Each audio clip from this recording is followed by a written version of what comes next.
Okay. So, a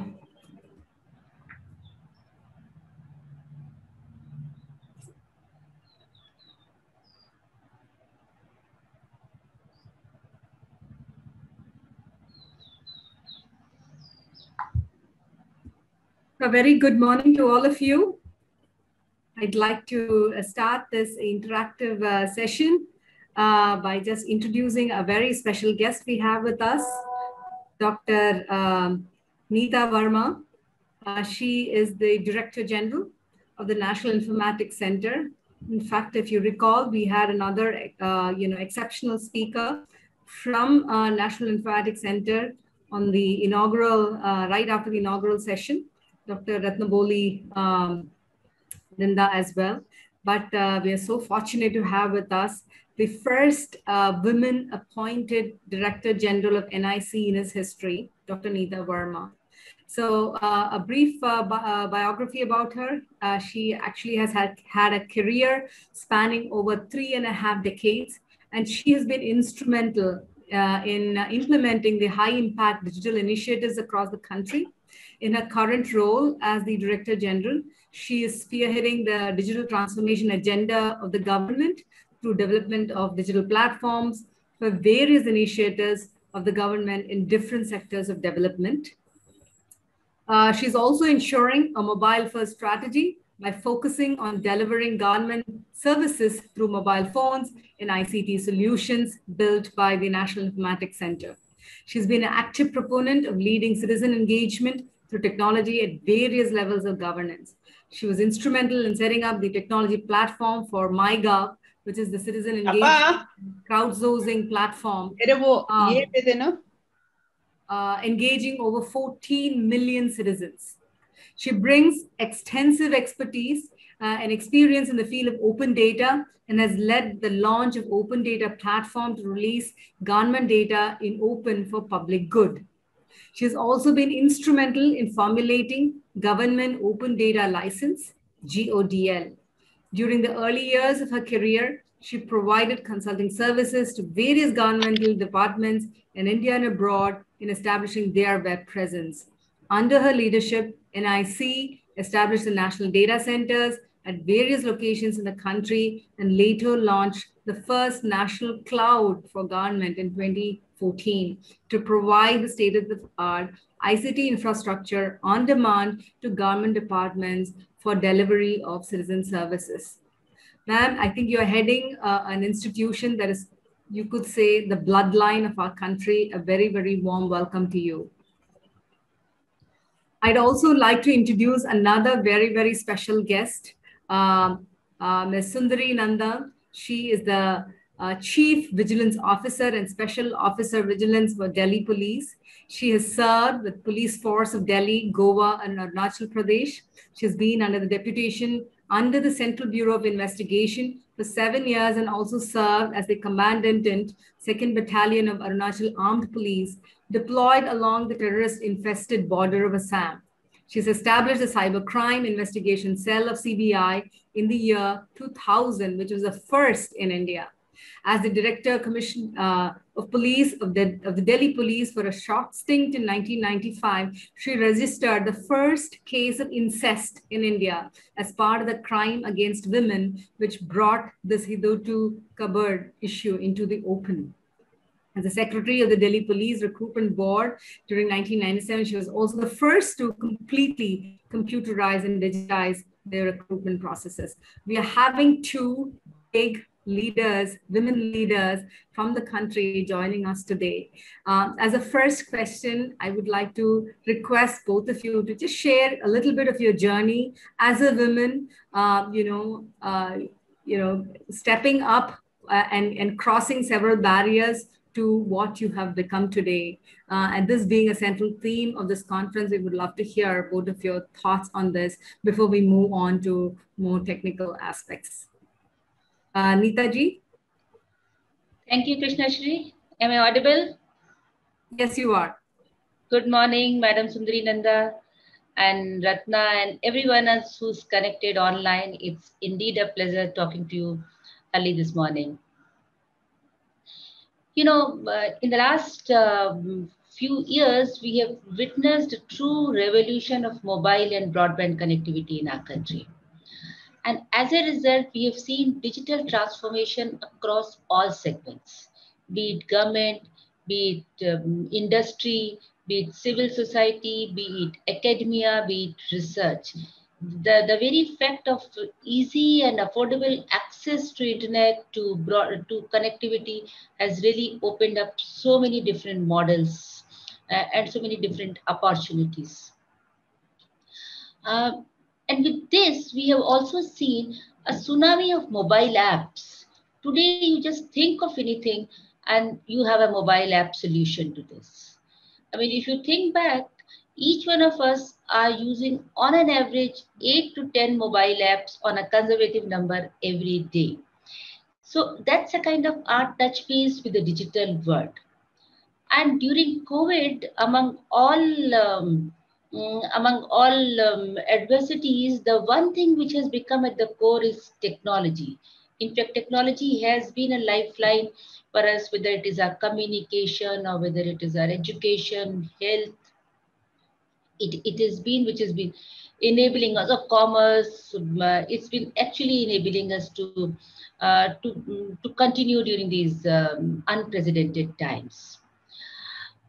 And with this, and when you have so much of a digital ecosystem around, we've also seen that there has been a real growth in terms of not only the number of cyber threats or attacks, also the sophistication of these attacks has also been increasing. Because today, it is not only that office work we used to do, it is technology is truly permeating into our lives, whether it is monitoring our vitals or whether doing our exams online or consulting the doctors online, doing our high level board meetings online using virtual conferencing platforms. Almost everywhere, or even a critical infrastructure for that matter, is largely monitored using technology. So as we're becoming more and more digital, the threats are increasing. At the same time, our vulnerability is also increasing as our dependency on digital systems is. Think of it for a few minutes. If you don't have your broadband, your mobile network, how much you accuse your service provider that not good, all those things. So that's a kind of unconscious dependency we are building on these systems, and which is perhaps today the need. One thing more which is happening is in this whole gamut over the time that the demography of people who are getting connected into a digital ecosystem is actually moving from metro cities or from professionals to people in the villages, people who may not have that kind of a literacy, forget about IT awareness. And they also started transacting. They're not only transacting in terms of their social lives, which also sometimes get into some kind of challenges. They are also doing a lot of their financial transactions. We had real focus, or I should say, a boost on digital payments after demonetization a few years back. So people are making payments, they're transacting their banks. Government is also transferring all their subsidies directly into bank accounts.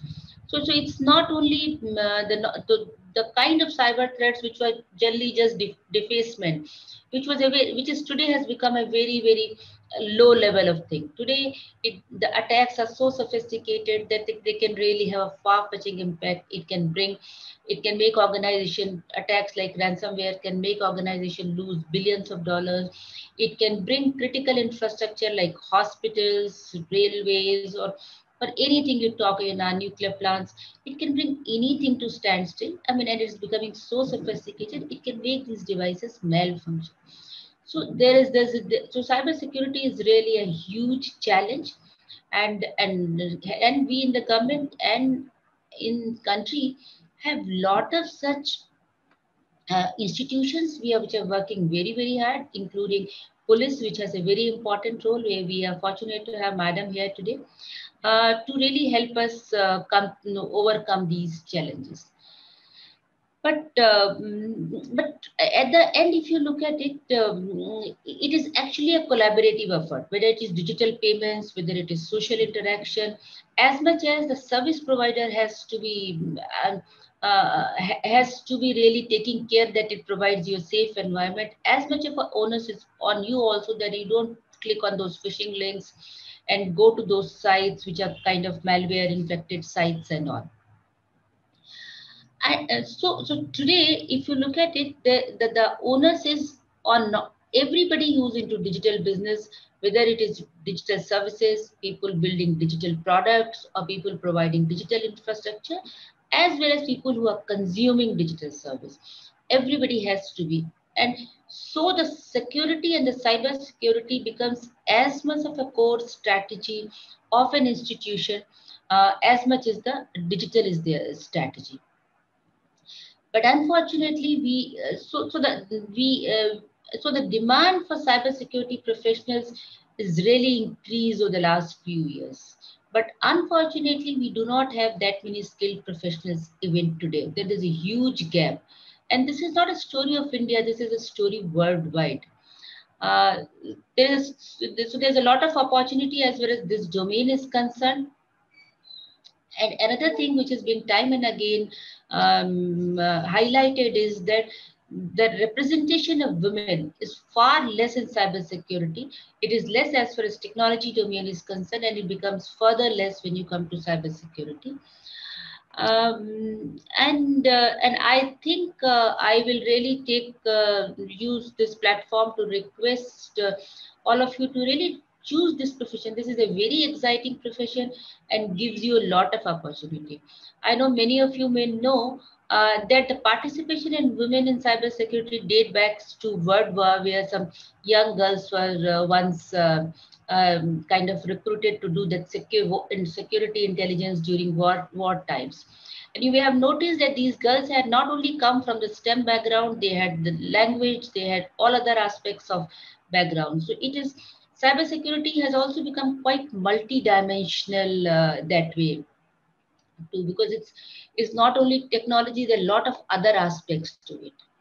And this is another domain whose demand over the time is going to grow and grow. I mean, and with AI, ML, robotics, as it gets more into our deeper into our lives, the demand for cybersecurity is also going to increase at the same pace.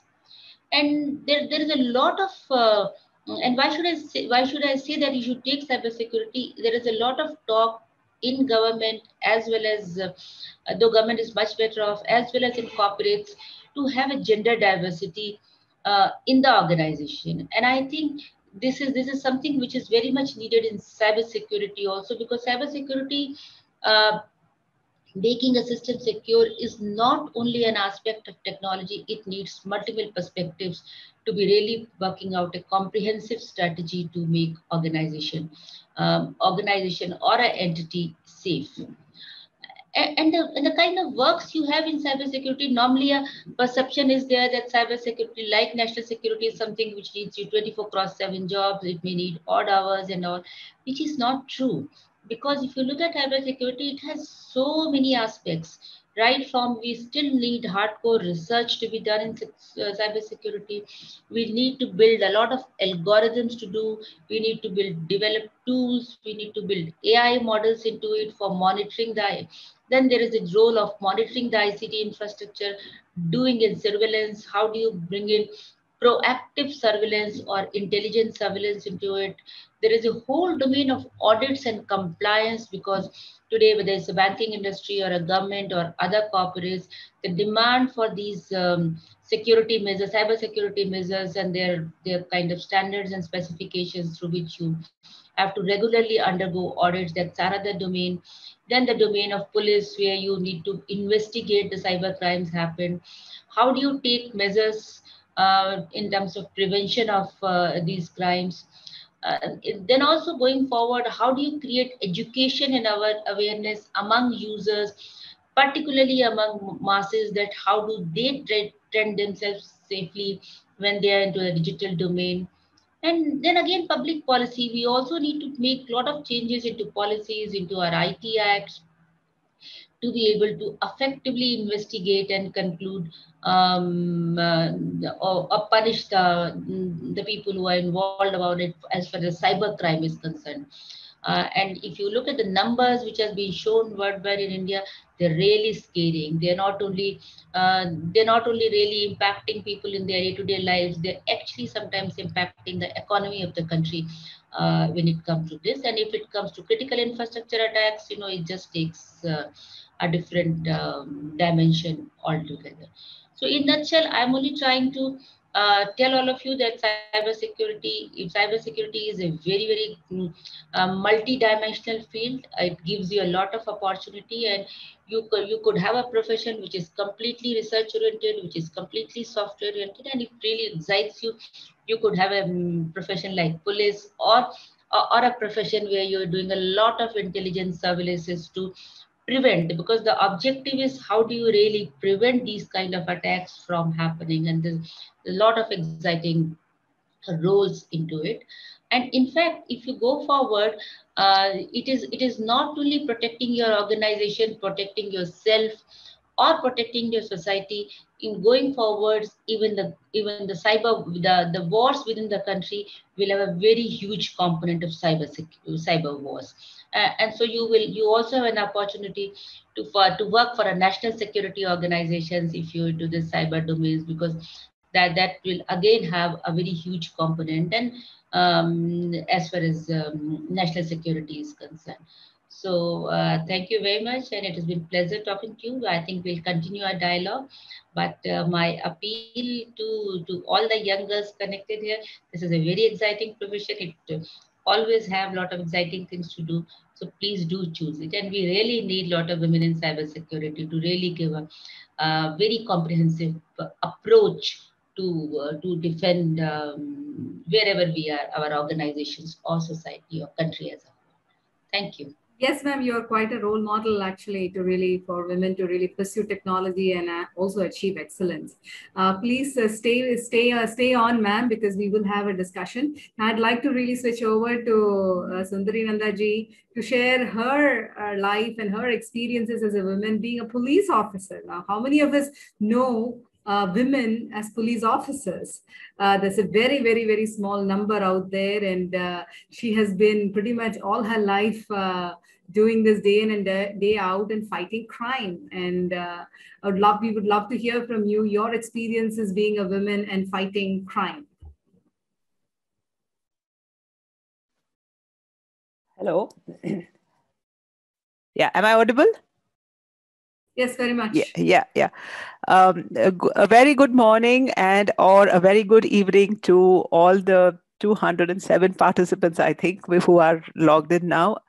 Dr. Krishnashree and Dr. Neeta Verma, it's very happy to be joining you this morning. And it's great that Krishnashree has taken so much of effort to organize this conference. Because recently, I think, as Neeta ji will bear out, even in Delhi on Women's Day, we had, the conference on this aspect, that women leadership and technology. And I'm happy that we are all pushing in a certain direction, which brings me to the first point about being a woman. And my journey being a woman is that I've been fortunate to see the mainstreaming of women in every field. Because when we all joined service, maybe 4 decades ago, we were, especially in the police, when we wore our uniform and, senior police officers, we went out and, to explain to the others who are not familiar with the Indian system thing. So I belong to the Indian Civil Service. The Indian Civil Service also has a component of the senior police management. So when we used to go those days out over 30 years ago, so we used to be looked at as some kind of somebody looking at something in an exhibition or a zoo. We used to be looked on like that, from when we were in uniform. So from then on to now, I think, and today in Delhi Police, which I am currently, my designation has changed recently. I'm the special commissioner in charge of the administration and the entire the administration and headquarters, manpower, management, etc. of Delhi Police. From then on to now, I think it's amazing to see the number of women who've come into the force, and in all aspects, specialists. We have women who are with technical skills, police women, and we are doing brilliantly in everything from anti-terrorist work to sensitive crime investigation, etc., etc. So we've done brilliantly in everything. So a couple of things which I'd like to share with you, which is, I think we all know that, is that I think all of us who are here today logged on, I think we all share a common feature in that we never limited ourselves. We kind of went beyond our limitations. And I think that's the reason why all of us are even logged on this Sunday morning. And I've always believed, and I think the credit for this should go to my guru, Amma Mata Amritanandamai. So she always says that you better be a first-class woman instead of trying to be a second-class man. And that is something I ardently believed in. Or try to be a first-class man always. And I think as all of us do, all of us have done, or all of us who are here today, that one has constantly reinvented oneself. I mean, it's not just the fashion part of it. Of course, that's very interesting. But I think, also in terms of learning the skills which are relevant to a certain age and a certain time. And then you were able to identify that need, see the trends of society, see the trends of where it was going, and pick up that particular skill. I think that is what is very important. And apart from me, I think all of us have done this particular thing. And that is why, again, we are all logged on today as a kind of a sisterhood, because we've bothered to understand the trends, when we've bothered to reinvent ourselves, and that is why we are here. So I basically, this is about the personal side. And I think in terms of, I remember the times when early on, I think in the late 1990, 98, 99, when I head out to do a diploma in network-centered computing from the NIIT. So people were saying, what's up with you? I mean, what is this all about? And I said, no, I just want to challenge my intelligence, with the college kids who are also my classmates in that course. And it was good. And so from then on, and when we started the cybercrime cell in CBI those days, early 2000, when people did not really know, I mean, Dr. Neeta has been with us in the government of India on this journey. I said early 2000 people, especially the police, of course, they said cybercrime, what, who, where. So when I joined the Central Bureau of Investigation in early 2000, so it was this cybercrime cell, and they said, okay, now this is the cybercrime cell, and since you seem to be interested and you have done this diploma and you seem to be interested, so now you look after the cybercrime cell. So I was given a piece of paper which said that in addition to my desk, which was economic offenses and the economic offenses desk, in addition to this, they said, okay, here, you look after the cybercrime cell. And all I had were about 4 officers, and we had that ancient, the other day I was talking to my kids about a Pentium computer. So they said, what the hell is a Pentium computer? They didn't even know. The generation today didn't know. I had a Pentium 3 computer and a piece of paper. And we said that, okay, now you figure out what cybercrime. It was interesting. So those days, we had the FBI field office in Delhi, and along with the FBI field office, the way we went about, and the earlier trends of cybercrime in India were basically the misuse of credit cards. And we started off from there. And today, of course, we are, and I remember the first cybercrime conference that was held for all the Director Generals of Police by the CBI then. And it was kind of jolted everyone out of their seats when we showed them the various cases those days, of basically the identity theft. It started off with identity theft, and then people realized that, oh, this thing called cybercrime can affect my wallet. So then everyone seemed to show a lot of interest, and that cybercrime journey started then. And we had a lot of training courses way back in 2000 for all the state police, because as you know, the CBI is under the federal government, and the state, and in India, the policing is a state subject, which is as per our constitution. So we went out to the states, and we had training courses for them.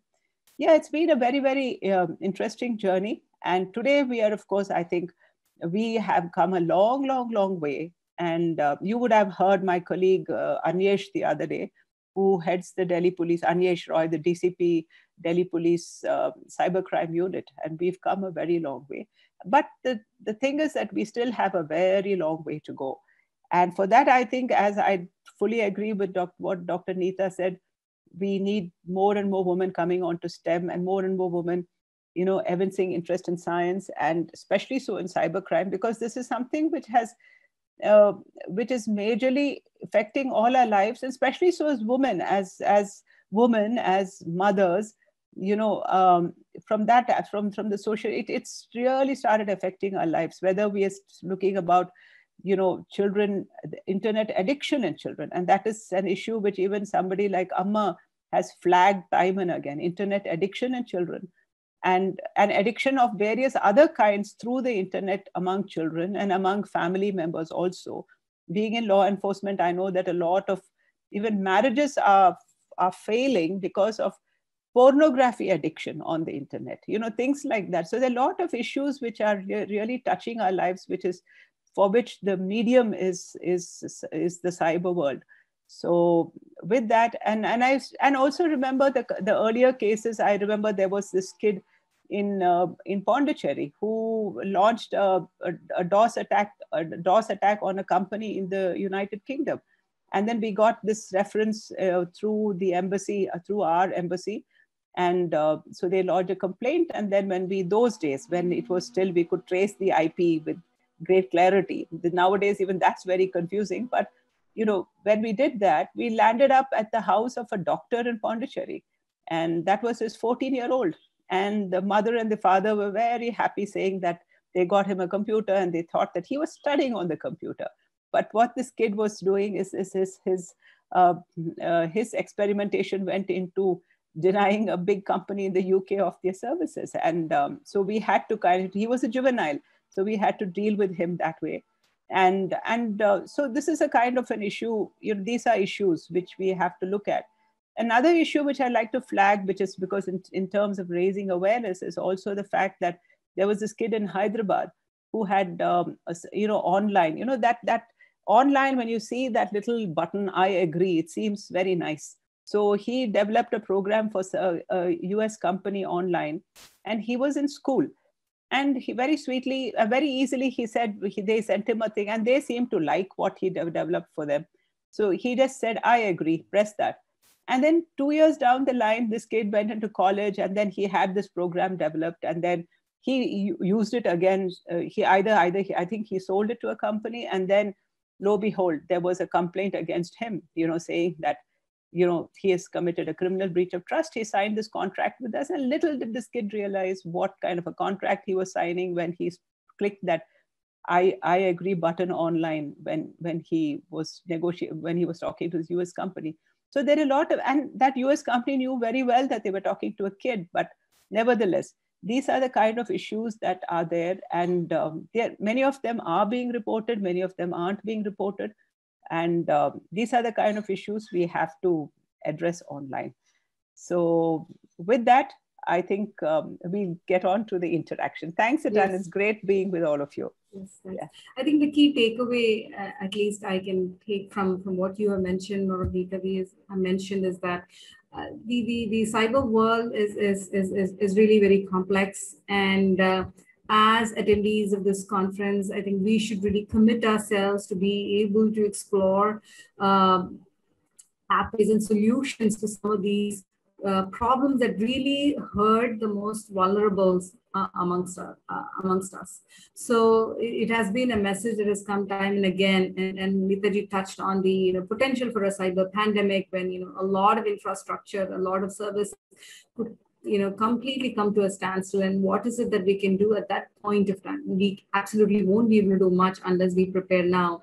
And I think integrating several of these potential skill sets into the educational aspects of what we do today is probably one way to really build those cyber warriors as we speak, in fact.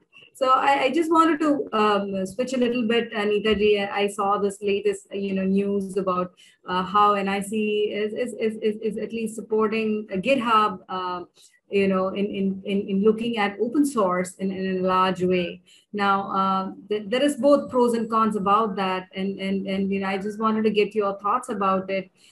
As to what we should do as security engineers to help that open source community that really Government of India is really promoting in a large way. Yeah, Government of India, as Government of India, we've been always having this philosophy of have as much of an open source as is possible. There are a number of reasons to this. One, in any case, open source doesn't make you captive at any point of time with any software, particularly in today's industry where merger acquisition has become a norm. So whether if you're not dependent on a particular software or a particular stack of solution, it sometimes becomes a challenge for you to going forward if there is an acquisition or if that company goes out of their business and so forth. Second thing, which is perhaps more driving, is that when something is open source, you have an access to code, so you actually know what is going inside. The kind of trust you have on those set of softwares is extremely high because you can always look into it. Third aspect is that whenever you take any solution which has been built by open source, could be built by anywhere, uh, you need to customize this to various requirements, and that becomes very difficult with the commercial products. Though over the time they have also learned, they have started now providing wrappers and kind of various other plugins and services through which you can make changes, but still many a times I have many of the experiences where you can't really modify it beyond a certain point. Or also today we're getting into this connected world. It's not that if I have one system, let's say in working in Ministry of Agriculture, another working in Ministry of Rural Development, other working in health, these systems can work in silo. And many a times there's a requirement where you need to connect to these systems. And when you need to connect, you need to exchange data among these systems. You need to share information among these systems. Within the ministry also, you may have government, you may have systems which need to talk to each other for various policy making, for generating insights and all. And now when you need to connect systems again, so you need a lot of flexibility, maneuverability to be able to change as it goes. So customization to be able to change is one thing. Having since I have a preview or inside view of the code, that gives me far more trust onto the whole thing, which is nowadays has become a major concern with governments worldwide. And of course the operational cost, because government most of the time in doing IT solutions, there are very few places where there's a revenue earned. Largely it is social development of the country, and so there's no source of revenue there. So you try to keep these solutions as low cost, particularly the operational cost, and open source gives you. And the fourth thing, which is perhaps more exciting, and that is the reason if you see today, not only governments, even private sectors like Microsoft or Google, when they're developing any software, after a time they are contributing to the open source. While this is contributing to open source is a generosity, but also there is a reason, because when you put it at open source and you have whole of the world contributing, it's a crowdsourcing to the whole thing, and you get so much of an innovation done around this, which would not have been possible if the product has been confined to only the what do you say within the confines of that corporate, that company. So spurring an innovation around it, making it far more spread out product with so many different functionalities. The open source is it really puts that platform on. And if you look at the open source concept today, a lot of government initiatives, we have kind of adopted this philosophy. We have this platform called MyGov, which is one of the largest government to citizen engagement platform. This is there again, even today, if I have to design some logo for the government scheme, or if I have to make new policy, this is the first place I've seen in often meetings. They say, let's put it on MyGov and let's see what public is saying. So, and I can name at least 10 to 15 today, the most premium government programs logos have got designed through these kinds of would you suggest that basically if some of us who are in this audience have ideas on contributing, then maybe MyGov is the place to actually share perfect. that at? Yes, Okay, yes. great. So that would be also a very important, good takeaway for all of us And who last are, I wanted to tell you, even this Arogya Setu, which is today being used, yes. 17 crores, we set up another trend that government should not always be consuming. Government should also be contributing to this open source. I mean, that's also a responsibility. So the complete source of Arogya Setu was also contributed to the open source for other countries or anybody else who wants to make use of it. Yes, actually, we had done an analysis of various different COVID apps, and actually, Arogya Setu was ranked amongst the top from what analysis we could actually do. So this Thank you. really great. I know we are actually down to our last 5 minutes, so I just really wanted to first of all thank both of you for coming online for us for this short amount of time. I know it was not sufficient. We had actually collected some questions earlier from the audience, and some of my questions actually were representative of what they also wanted to ask. It's in the Zoom platform, only 7 people, they had to actually type in their questions, etc. So we kind of collected them ahead of time. But I think there's one more quick question saying, will the government try to restrict access of the internet like in China? Or, we did hear the news about, building of an internet for the country. So this question is, is the government serious about trying to restrict access to the internet? Restrict access to whom? Within the country. So you don't have an open internet. See, today, Yeah, carry on. So as in China, like they have their own sets of services. They block a lot of information. No, nothing And of that access. sort. No, nothing of that sort. We are a purely democratic country. I don't think there's any kind of a substance to this whole thing. I mean, I mean, this is going to be open. In fact, we are promoting sort of startups and a lot of youngsters to really come up and build solutions, not only for India, but for world at large. I mean, we feel that we should be a factory for and there's a lot of focus on the Atmanirbhar and all those things. And you see with such a vibrant startup community today. So there's no question of anything of that sort. I heartily endorse what Dr. Neeta is saying. There is nothing like that. I think sometimes it's a kind of the perception got from the media, but there's nothing like that. Yes, but in short periods of time when it is required for law and order issues, we do that. But that is purely for law and order, period. They are very, very limited and very, very localized just to, address the situation at that time. Yes. And I think actually Sundarananda ji also, touched on a very, very important aspect of having social media and internet access at a very, very young age can also be very, very detrimental. And we are seeing a lot of cases of, cyberbullying and things like that at very young age. And in fact, India is ranked quite high in terms of the types of cases that come out in this area. And as security researchers and being passionate about this area, we should do everything to protect people from unnecessarily causing damage to individuals, to families, etc. in this work. And I think this is something actually also core to Amrita's objective.